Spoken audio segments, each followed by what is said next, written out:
Hello students, SST 7th class जिसमें हम geography का सेकंड चैप्टर रीड कर रहे हैं हमारी पृथ्वी के अंदर। इस चैप्टर में हमने जाना कि हमारी पृथ्वी के अंदर क्या क्या चीज़ें मौजूद हैं और उनके बाद हमने ये भी जाना कि उनसे क्या बनता है। उनसे चट्टानों का निर्माण हुआ और चट्टानें जो हैं वो 3 प्रकार की हैं, यानी कि शैल जो होते हैं 3 प्रकार के हमने पढ़े, आग्नेय, अवसादी, कायांतरित। और फिर इनका भी हमने थोड़ा थोड़ा डिटेल में मतलब थोड़ी थोड़ी जानकारी हासिल की कि ये कैसे बनती हैं। आज का जो हमारा टॉपिक रहेगा वो इसका लास्ट टॉपिक रहेगा, तो चलिए वो टॉपिक शुरू करते हैं। इसमें देखेंगे कि इनका क्या उपयोग होता है। शैल हमारे लिए बहुत उपयोगी है, मतलब चट्टानों का हमारे लिए बहुत बहुत मतलब उपयोग होता है।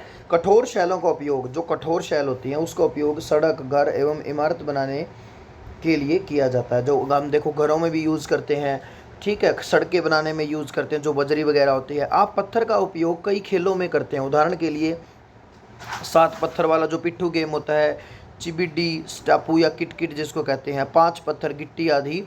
आप अपने दादा दादी, माता पिता, पड़ोसी आदि से पूछकर कुछ अन्य खेलों की जानकारी प्राप्त कर सकते हैं। अब ये देखिए, ये जो स्मारक हैं दोनों, ये भी ऐसे ही बने हुए हैं। अब लाल किला जो है वो लाल बलुआ पत्थर से बना हुआ है और ताजमहल संगमरमर से बना हुआ है। आपको जानकर आश्चर्य होगा कि किन्हीं निश्चित दशाओं में एक प्रकार की शैल चक्रीय तरीके से एक दूसरे में परिवर्तित हैं। एक शैल से दूसरे शैल में परिवर्तन होने की इस प्रक्रिया को शैल चक्र कहते हैं। देखो क्या होता है, ये जो चट्टानें हम देखते हैं, ठीक है, आग्नेय चट्टान बनती है, मैग्मा से आग्नेय चट्टान बन गई और वो टूट फूट के क्या बन गई, अवसाद बन गया। उस अवसाद से फिर अवसादी शैल बन गई और वो फिर कुछ सालों में कायांतरित शैल बन गई। वापस वही कायांतरित शैल किस में बन जाती, वो एक तरह से क्या बन जाती है, उसी का रिटर्न हो जाता है फिर आगे दोबारा मैग्मा के रूप में। तो इस तरह से ये प्रोसेस जो है ऐसे चलती रहती है, तो इसको कहते हैं शैल चक्र। ठीक है, तो शैल चक्र क्या है, एक प्रकार की शैल चक्रीय तरीके से दूसरे में परिवर्तित होने की क्रिया को शैल चक्र कहा जाता है। आप जानते हैं कि द्रवित मैग्मा ठंडा होकर ठोस, अब ये कैसे है, देखो द्रवित मैग्मा शैल बन जाता है। जो मैग्मा होता है ये, एक मिनट, यस, ये जो है ये जब ठंडा हो जाएगा तो आग्नेय चट्टान बनेगी, ये हमने इसमें पढ़ा। ये आग्नेय शैल छोटे छोटे टुकड़ों में टूटकर एक स्थान से दूसरे स्थान पर स्थानांतरित होकर अवसादी शैल का निर्माण करते हैं।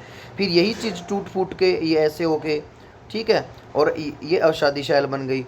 उसके बाद जब इसके ऊपर ताप और दबाव पड़ता है के कारण आग्नेय एवं अवसादी शैल कायांतरित शैल में बदल जाते हैं। अत्यधिक ताप एवं दाब के कारण कायांतरित शैल दोबारा से किसमें पिघलकर मैग्मा में बदल जाती हैं। ठीक है, तो इसे कहते हैं क्या, शैल चक्र। आगे, यह द्रवित मैग्मा पुनः ठंडा होकर ठोस शैल में परिवर्तित हो जाता है और यही मैग्मा फिर दोबारा आग्नेय शैल बना देता है। तो इस तरह से शैल चक्र चलता रहता है। आगे, शैल विभिन्न खनिजों से बनी होती है, मतलब अलग अलग तरह के मिनरल से बनी होती है। खनिज प्राकृतिक रूप में पाए जाने वाले पदार्थ हैं जिनका निश्चित भौतिक गुणधर्म होता है।